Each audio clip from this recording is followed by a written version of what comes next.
Hey guys, good evening. तो कैसे सभी? Welcome back to my YouTube channel. तो मैं आज आपको जीएसटी का एक नया टॉपिक लेके आई हूँ जिसका नाम है levy and collection of tax. तो सबसे पहले हम लेवी करते हैं कि लेवी होता क्या है। Tax levy means tax is levying and assessing of the tax.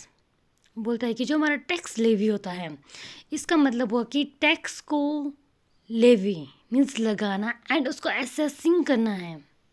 It has not include collection of tax, और इसमें कलेक्शन ऑफ टैक्स को इंक्लूड नहीं किया जाता है।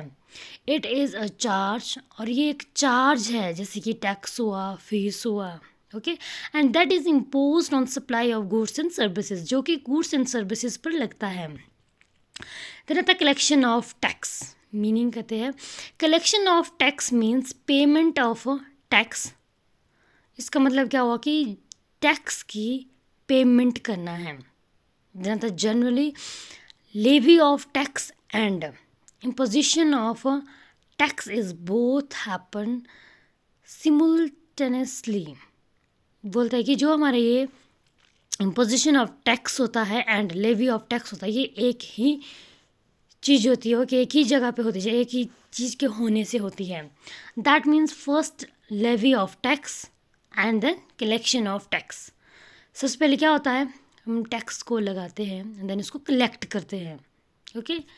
देन आता है लेवी एंड कलेक्शन, दोनों को देखेंगे। नॉर्मल चार्ज, तो जो कि यहाँ पर मैंने इस तरीके से इनको लिखा है, जैसे कि नॉर्मल चार्ज हो गया, सप्लाई ऑफ पेट्रोलियम प्रोडक्ट्स हो गए, रिवर्स चार्जेस हो गए, अनरजिस्टर्ड पर्सन हो गए, इलेक्ट्रॉनिक कॉमर्स ऑपरेटर हो गए। तो इनके बारे में जानते हैं। Number first is a normal charge, जो कि हमारा सेक्शन 9(1) में आता है।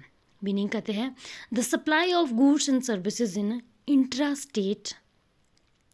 बोलता है कि जब किसी इंट्रा स्टेट मीन्स एक ही स्टेट के अंदर जब हम गुड्स एंड सर्विसेज की सप्लाई करते हैं, at that time CGST is levied. और तब क्या लगता है, तब हमारा CGST लगता है। It has not include supply of liquor for humans consumption. That means है कि इसमें कौन नहीं इंक्लूड होता है, वो है हमारा लिक्योर मीन्स शराब, okay, for human consumption.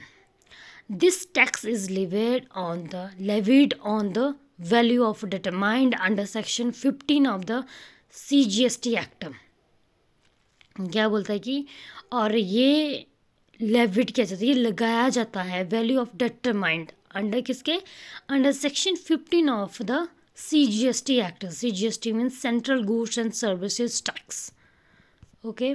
Then the supply of petroleum products, section 2 9 के 2 में है ना, सेक्शन 2 सब सेक्शन 9 में है ना। देन टाइम इसकी मीनिंग, तो सबसे पहले मीनिंग कहते हैं all type of petroleum products high speed, जैसे कि हाई स्पीड डीजल्स हो गए, नेचुरल गैसेस हो गए, बहुत सारे जो भी हमारे पेट्रोलियम प्रोडक्ट्स आते हैं, okay. These all type of petroleum products are temporary kept out of GST, जो कि अस्थायी रूप से ले जाते हैं। It is under section 9(2) sub section 2, okay. और ये कहाँ पर ले जाता है, सेक्शन 9 एंड सब सेक्शन 2 में, ओके। देन आता है reverse charge. Meaning of reverse charge, the liability of tax is पे on the recipient of supply of goods and services. बोलता है कि जो भी लाइबिलिटी है ऑफ टैक्स की इज पे ऑन द रेसिपिएंट।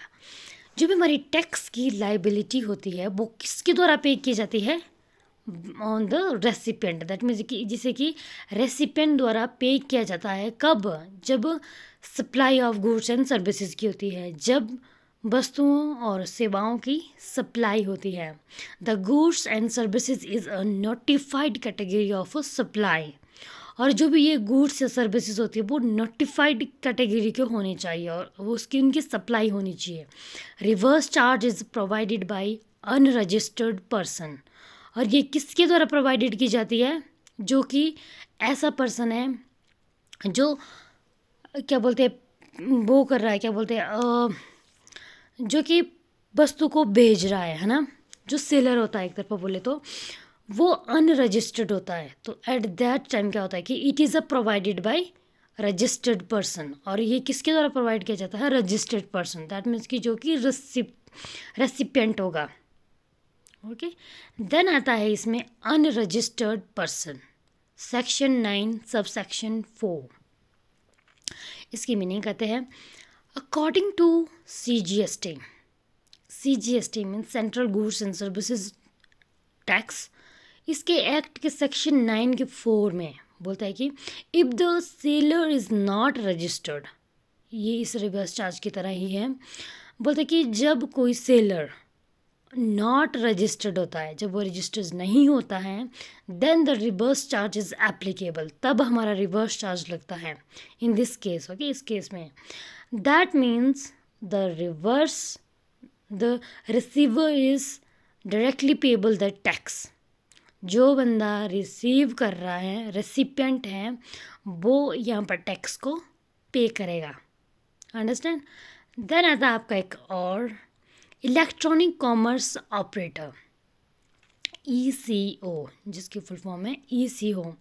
मीनिंग करते हैं अकॉर्डिंग टू अंडर सेक्शन 9 सब section 5, these type of services like restaurant services, passenger transportation services and accommodation services etc, बोलते हैं कि जितनी भी टाइप की हमारी, जैसे हमारी रेस्टोरेंट होते हैं, ओके, वहाँ की सर्विसेज हो गई, या फिर कोई पैसेंजर को ट्रांसपोर्टेशन दी जा रही है वो वाली सर्विसेज हो गई, या फिर अकोमोडेशन मीन्स किसी को घर, इस टाइप की जब सर्विसेज दी जाती है, this type of services is under ECO, और वो क्या हो रही है? इलेक्ट्रॉनिक के माध्यम से हो रही है, आर रिक्वायर्ड टू पे टैक्स, और उन्हें क्या है कि उन्हें ज़रूरी है टैक्स को पे करना।